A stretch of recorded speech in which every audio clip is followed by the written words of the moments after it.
ஓம் சக்தி தாயே போற்றி. நீ நல்லது நினைத்தால் இந்த தாயின் ஆசீர்வாதத்தில் உனக்கு நல்லது மட்டுமே நடக்கும். என் அன்பு குழந்தையே, இன்று உன் தாயானவள் உனக்கு கொண்டு வந்திருக்கின்ற வாக்கினை நீ எக்காரணத்தை கொண்டும் தவிர்க்காமல் கேட்க வேண்டும். ஏனென்றால் இது உனக்கான வாக்கு. உன்னை தேடி நல்ல செய்தி வந்திருக்கின்றது. என் அன்பு குழந்தையே, உன் வாழ்க்கையில் நடக்கக்கூடிய ஒரு அதிமுக்கியமான விஷயத்தை உனக்கு சொல்வதற்காக வந்திருக்கின்றேன். உன் வாழ்க்கையில் சில விருப்பங்களை உன் கைகளில் கொண்டு வந்து சேர்க்க உனக்கு உதவிகளை செய்ய ஒருவர் தயாராக இருக்கின்றார். என் தங்க பிள்ளையே, அவர் ஏற்கனவே அந்த உதவியை உனக்கு செய்து கொடுத்தும் விட்டார். அவர் யார்? அவர் என்ன உதவியை உனக்கு செய்து கொடுத்தார் என்பதை நீ கட்டாயமாக தெரிந்து கொள்ள வேண்டிய நேரம் வந்துவிட்டது.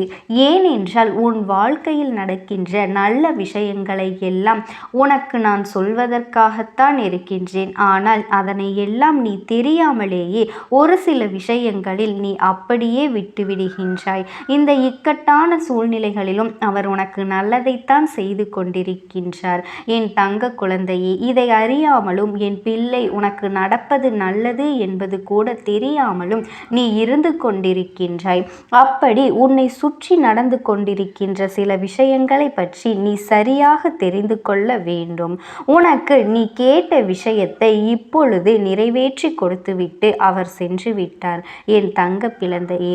ஆனால் உனக்கு கிடைத்தது தெரிந்திருக்கின்றதா இல்லையா என்று உனக்கே புரியவில்லை. நீயும் அதை பற்றி சிந்திக்கவும் இல்லை. நீ மனதில் நினைத்த விஷயம் உனக்கு கிடைப்பதற்கான அத்தனை உதவிகளையும் இவர்கள் உனக்கு செய்து விட்டார்கள் என்பதனை உனக்கு விளக்குவதற்காகத்தான் இன்று இந்த அம்மா வந்திருக்கின்றேன். என் பிள்ளையே, நல்ல விஷயங்களை எல்லாம் உடனுக்குடன் எல்லோருக்கும் நடந்து விடாது. எல்லோர் வாழ்க்கையிலும் நினைத்தவுடன் உடனே எதுவும் கிடைத்து விடாது. உனக்கு அது கிடைப்பதற்கான அத்தனை சூழ்நிலைகளும் வந்துதான் ஆக வேண்டும். பொறுமையாகத்தான் வரும். உன் வாழ்க்கையில் இதெல்லாம் நடப்பதற்கான அத்தனை சாத்தியக்கூறுகளும் ஏற்கனவே இருக்கின்றது. ஏனென்றால் நீ அந்த விஷயத்தை பெறுவதற்கான அத்தனை தகுதிகளோடு தான் இருந்து கொண்டிருக்கின்றாய். அதனால்தான் இப்பொழுது அந்த விஷயம் உன் வாழ்க்கையில் நடத்தி கொடுப்பதற்கான அத்தனை உதவிகளையும் ஒருவர் உனக்கு செய்து கொடுத்து விட்டு சென்று விட்டார். என் தங்க பிள்ளையே, இந்த அம்மா என்னை கண்டவுடன் முதலில் மனதிற்குள் நீ நம்பிக்கை கொண்டாய் அல்லவா? அம்மா நிச்சயமாக நமக்கு நல்ல செய்தி கொடுப்பாள், அது என்னவென்று நாம் தெரிந்து கொள்ள வேண்டும் என்றுதானே என் பிள்ளை என்னை தேடி வந்தாய். நிச்சயமாக உன்னுடைய இந்த எண்ணத்தை ஒரு பொழுதும் நான் பொய்யாக்கி விடமாட்டேன். உனக்கு நீ நினைத்ததை உன் கைகளில் கொண்டு வந்து கொடுப்பேன். எந்த நேரத்திலும் நான் உன்னை விட்டு விலகிவிட நினைத்தது கிடையாது. என் பிள்ளைக்கு என்ன செய்ய வேண்டும், ஏது செய்ய வேண்டும், அதை எப்பொழுது கொடுக்க வேண்டும் என்பதெல்லாம் நான் நன்கு அறிந்த விஷயம். அதனால்தான் நான் உனக்கு தருவதை நீ மனதார பெற்றுக்கொள்ள வேண்டும். நான் உன் வாழ்க்கையில் உனக்கு கொடுக்க நினைப்பதை நீ மனமகிழ்ச்சியோடு ஏற்றுக்கொள்ள வேண்டும். நீ என்னிடத்தில் உதவிகளை கேட்டு இருந்தாலும் இவர் உனக்கு இத்தனை உதவிகளை செய்துவிட்டு சொல்லாமல் சென்றிருப்பதற்கான காரணம் என்ன தெரியுமா? என் தங்க பிள்ளையே, அவருக்கும் உனக்கும் இடையில் இருக்கின்ற ஒரு பிணைப்பு பற்றி உனக்கு தெரியுமா? அவர் வேறு யாரும் கிடையாது. என் பிள்ளையே, நான் சொல்கின்ற இந்த விஷயத்தை முதலில் நீ சரியாக புரிந்து கொள்ள வேண்டும். உன் வாழ்க்கையில் இதுவெல்லாம் நடந்திருக்கின்றதா இல்லையா என்பதனை நீ தெளிவாக தெரிந்து கொள்ள வேண்டும். அதன் பிறகுதான் இவர்கள் செய்த உதவி என்னவென்று உனக்கு தெரிய வரும். என் தங்க பிள்ளையே, உன்னுடைய இல்லத்திற்கு வந்த இவர் உன் இல்லத்தில் இருந்த அத்தனை பிரச்சனைகளையும் கண்டறிந்து பின் அவர் மனது வேதனைப்பட்டது உண்மை.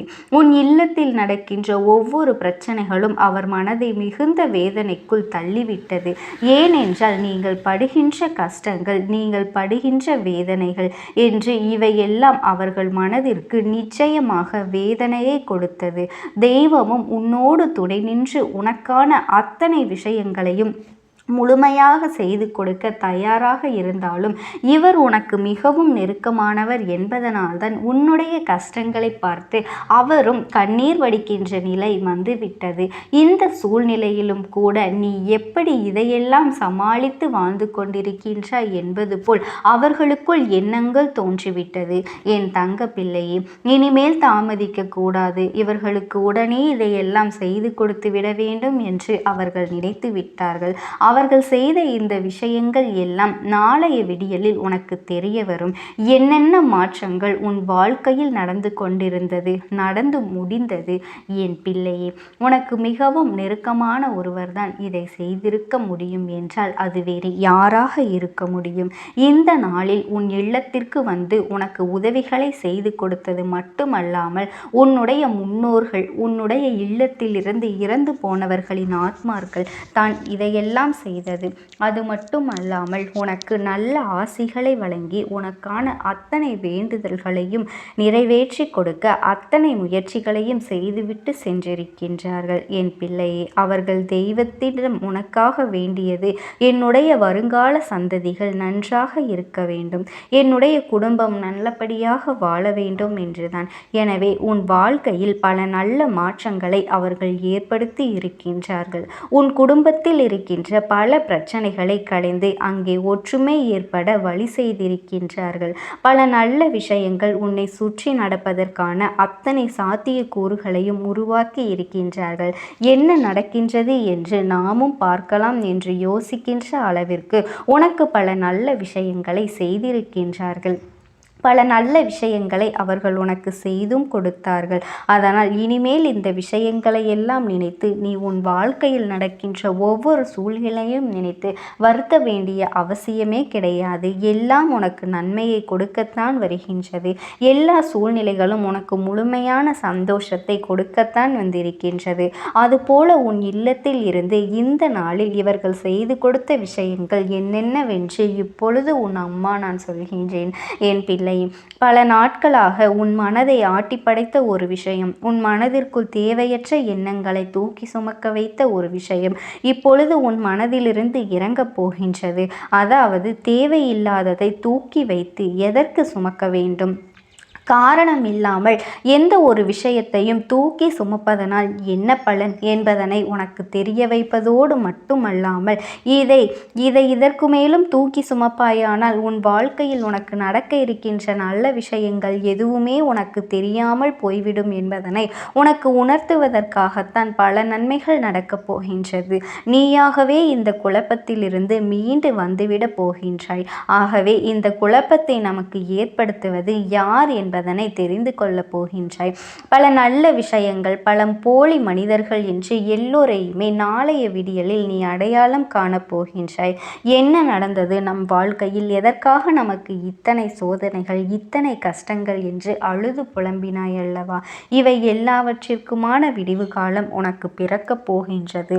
நடந்தது எல்லாமே சிலரின் சூழ்ச்சிகள் என்பதனை உனக்கு தெரிய வைக்கத்தான் உன்னுடைய முன்னோர்கள் பல முயற்சிகளை செய்திருக்கின்றார்கள். இந்த வாழ்க்கையில் உனக்கு மாறிவிட்டது. இனி உன்னுடைய நிலைமை எல்லாம் தலைகீழாக மாறப்போகின்றது. நடக்கின்ற விஷயங்கள் எல்லாம் உனக்கு நடக்கப் போகின்ற நன்மைகள் என்று புரிந்து கொள்ள வேண்டும். எல்லாவற்றிலும் இருந்து இனிமேல் நீ கொஞ்சம் கொஞ்சமாக மீண்டு வந்துவிடத்தான் போகின்றாய். எத்தனையோ இன்னல்களை கடந்து என் பிள்ளை, நீ இனிமேல் இந்த வாழ்க்கையில் உனக்கான மிகப்பெரிய தெளிவை பெற்றுவிடத்தான் போகின்றாய். நடப்பது எல்லாமே உன்னுடைய நன்மைக்குத்தான் என்பதனை நீ தெரிந்து கொள்ள வேண்டும். இதற்கு மேல் நீ வேதனைப்படவும் சோதனைகளை அனுபவிக்கவும் எதுவுமே இல்லை. நீ சந்தோஷமாக இருந்தால்தான் உன்னுடைய முன்னோர்களும் உன்னை காண வரும் நேரம் உன்னை நல்லபடியாக ஆசிர்வதித்து விட்டு செல்வார்கள் என்பதனை நீ மறந்துவிடாதே. இல்லை என்றாலும் அவர்கள் எப்பொழுதும் உனக்கு உறுதுணையாக இருந்து இந்த கஷ்டத்திலிருந்து உன்னை மீட்டெடுக்க அத்தனை முயற்சிகளையும் இன்று அவர்கள் மன திருப்தி அடைந்து உனக்கு நன்மைகளை செய்ய வேண்டும் என்று அவர்கள் உன் இல்லம் தேடி வந்து உனக்கான நல்ல விஷயங்களை எல்லாம் செய்துவிட்டு சென்றிருக்கின்றார்கள். என் தங்க குழந்தையே, நீ எதை நினைத்தும் கவலைப்படாதே. இந்த தாயானவளினுடைய அன்பும் ஆசீர்வாதங்களும் என்றுமே உனக்கு முழுமையாக கிடைக்கும். ஓம் சக்தி, ஓம் ஆதிபரா சக்தி. என் அன்பு குழந்தையே, உனக்கான நல்ல விஷயங்களை செய்து கொடுப்பதற்காகவே உன் தாயானவள் இன்று உன்னை தேடி வந்திருக்கின்றேன். என் குழந்தையே, நீ வாழ்க்கையில் இனிமையாக வாழ வேண்டும் என்று ஆசைப்படுகின்றாய். உன்னுடைய துணையோடு சந்தோஷமாக நடுவில் யாருமே வராத அளவிற்கு ஒரு இனிமையான வாழ்க்கையை வாழ வேண்டும் என்று நீ ஆசைப்பட்டு கொண்டிருக்கின்றாய். சரியாக இருக்க வேண்டும் என்றுதான் நினைப்பேன். ஆனால் உனக்கே தெரியாமல் சில விஷயங்கள் நடந்து கொண்டிருக்கின்றது என்று சொன்னால் உன்னால் நம்ப முடியுமா? நம்பித்தானே ஆக வேண்டும். உனக்கு ஒரு பெண் ஒரு மிகப்பெரிய ஒரு சூழ்ச்சியை நடத்தி கொண்டிருக்கின்றாள். ஒரு பெண்ணாகிய ஒரு கொடிய எண்ணம் கொண்ட அவள் உன்னுடைய வாழ்க்கையை பார்த்து மிகவும் ஆசைப்படுகின்றேன். நீ எப்பொழுதுமே சந்தோஷமாக இருக்கின்றாய். உன் வாழ்க்கையில் எவ்வளவுதான் உனக்கும் உன் துணைக்கும் பிரச்சனைகள் ஏற்பட்டாலும் இருந்தாலும் வாக்குவாதங்கள் இருந்தாலும் எந்த ஒரு விஷயம் இருந்தாலும் வெளியில் காட்டிக்கொள்ளாமல் எப்பொழுதுமே உன்னுடைய துணையை உயர்த்தித்தான் பேசுவார். எந்த ஒரு இடத்திலும் உன்னுடைய துணையை தாழ்த்தி பேசுவதே கிடையாது. அப்படி ஒரு அன்பான குழந்தை நீ. உன்னுடைய துணையாகிய உனக்கு எப்பொழுதுமே உனக்கு எந்த ஒரு விஷயம் செய்தாலும் அவன் எல்லோருக்கும் மத்தியில் நல்லதாகத்தான் இருக்க வேண்டும். அவனை யாரும் எந்த ஒரு விஷயத்திலும் தரக்குறைவாக பேசிவிடக் கூடாது, எந்த ஒரு மதிப்பும் இல்லாமல் பேசக்கூடாது என்று நினைக்கும் ஒரு அழகான பெண். ஆனால் அதை தவறாக ஒரு பெண் புரிந்து கொண்டு இவள் இந்த வாழ்க்கையில் இவ்வளவு நன்றாக இருக்கின்றாளே, இவள் வாழ்க்கையில் மிக அருமையான துணை வந்துவிட்டதே என்ற உங்கள் இருவருக்கும் நடுவே புகுந்து சில சண்டைகளை மூட்டிவிடலாம் என்பதற்காக உன்னுடைய துணையை பற்றி உன்னிடமும் உன்னை பற்றி உன் துணையிடமும் மாறி மாறி பேசிக்கொண்டே இருக்கின்றார்கள். அவள் யார் என்றால் நண்பன் என்று உன்னை சுற்றி கொண்டே இருப்பவள். உனக்கு முன்வந்து நின்று, அதாவது உனக்கு ஏதாவது ஒன்று என்றால் உனக்கு முன்வந்து நின்று அவள்தான் சரி செய்து தருவாள். உன்னை போல ஒரு நண்பன் ஒரு தோழி கிடைத்ததற்கு நான் தான் கொடுத்து வைத்திருக்க வேண்டும். அவ்வளவு பெரிய நல்ல நண்பன் நல்ல தோழி நீ. உன்னுடைய கணவன் எனக்கு நண்பன், நீ வந்து எனக்கு ஒரு நல்ல தோழி என்று சொல்லிக்கொண்டு உங்கள் இருவரையும் பிரித்து வைத்து கொண்டு இருக்கின்றார்கள். பிரித்துவிட்டு நடுவில் புகுந்து விடலாம் என்று நினைத்து கொண்டு, அதாவது ஒரு பெண் உன் நண்பன் உன்னுடைய வாழ்க்கை உன் தோழி கெடுத்து கொண்டு இருக்கின்றாள். அதனால்தான் சில சமயம் உங்கள் இருவருக்கும் கருத்து வேறுபாடு வருகின்றது. நீ இதை சொல்வது உன்னுடைய கணவன் வேறு ஒரு விஷயத்தை சொல்வது உண்டு.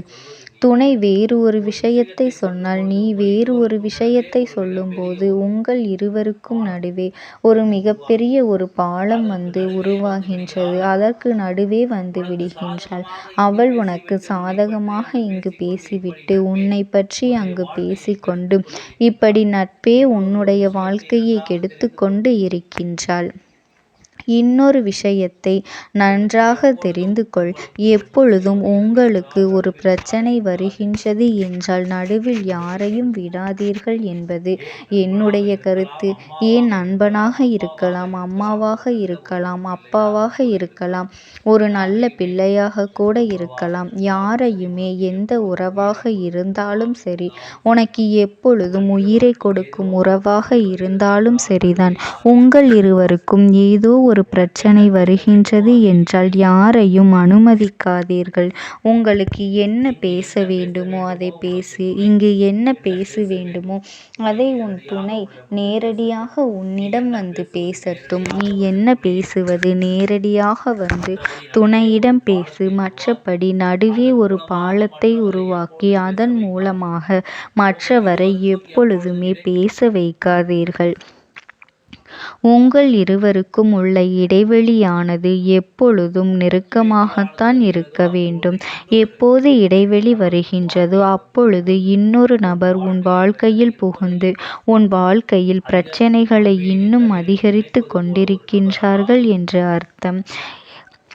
இதை தவிர நீ நினைப்பது போல ஒரு நபர், அதாவது ஒரு அம்மாவாக அப்பாவாக யாராக வேண்டுமானாலும் இருக்கலாம். யாரையும் குறை சொல்லவில்லை.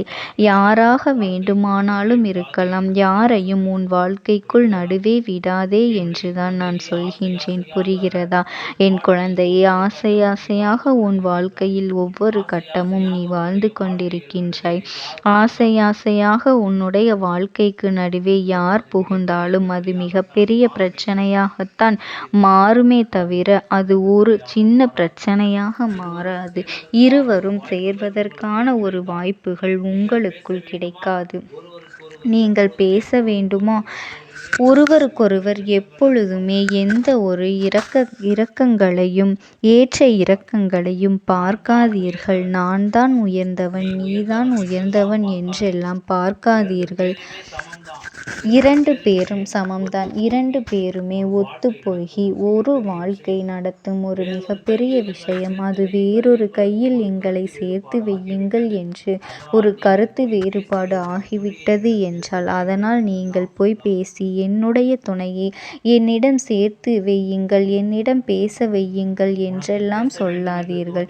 உனக்கு பேச வேண்டும் என்று தோன்றியதால் நேரடியாக போய் பேசி எதுவாக இருந்தாலும் அதை விட்டுவிட்டு உன் அன்பம், உன்னுடைய தாய், உன்னுடைய தகப்பன், உன்னுடைய இரத்த உறவு, உன்னுடைய அக்கா தம்பி என்று யாரையும் நடுவே விடாதே. உனக்கு உன் துணையிடம் பேச வேண்டுமா? உன்னுடைய உறவு உனக்கு வேண்டுமென்றால் நீயே போய் பேசு. மனதில் எப்பொழுதும் எந்த ஒரு விஷயத்தையும் மறைக்காமல் வெளிப்படையாக நீயும் உன் துணையும் பேசிக்கொள்ளுங்கள்.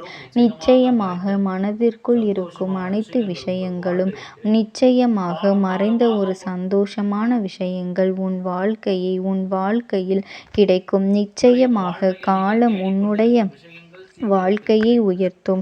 நீ தேடி கிடந்த வாழ்க்கையை உனக்கு தேடி கிடைக்கும். அந்த போலியான ஒரு பெண் தோழியை உனக்கு நான் யாரென்று சொல்லிவிட்டு இப்பொழுது உன்னுடைய கணவரை பற்றி கேட்டுக்கொண்டே இருப்பது, உன்னுடைய வாழ்க்கையில் எந்த ஒரு பிரச்சனையுமே வராதா? எப்பொழுதுமே நீயும் உன் கணவரும் இப்படித்தான் இருப்பீர்களா? உன் துணையும் நீயும் இப்படித்தான் சந்தோஷமாக இருப்பீர்களா என்றெல்லாம் கேட்கும் பெண்தான் அந்த பெண்ணுக்கு தன்னுடைய கணவன் இப்படியெல்லாம் இல்லையே என்ற பொறாமை அது ஒன்று. அடுத்தது, அவளுக்கு யார் வந்தாலும் பிடிக்காது என்று, அவளுக்கு யார் ஒரு அழகான வாழ்க்கை நடத்தினாலும் ஏன் பிடிக்காது என்றெல்லாம் அவளுக்கு அந்த வாழ்க்கை அமையவில்லை என்பதற்காக எல்லோரும் தன்னை போலவே கணவன் இல்லாமல் நினைக்கும் ஒரு பெண்தான் அவள். இது போன்ற ஒரு பெண்ணை நண்பனாகவோ இல்லை எதிரியாகவோ, நல்ல உறவு வேண்டாம், கெட்ட உறவும் வேண்டாம், அந்த பெண்களை நீ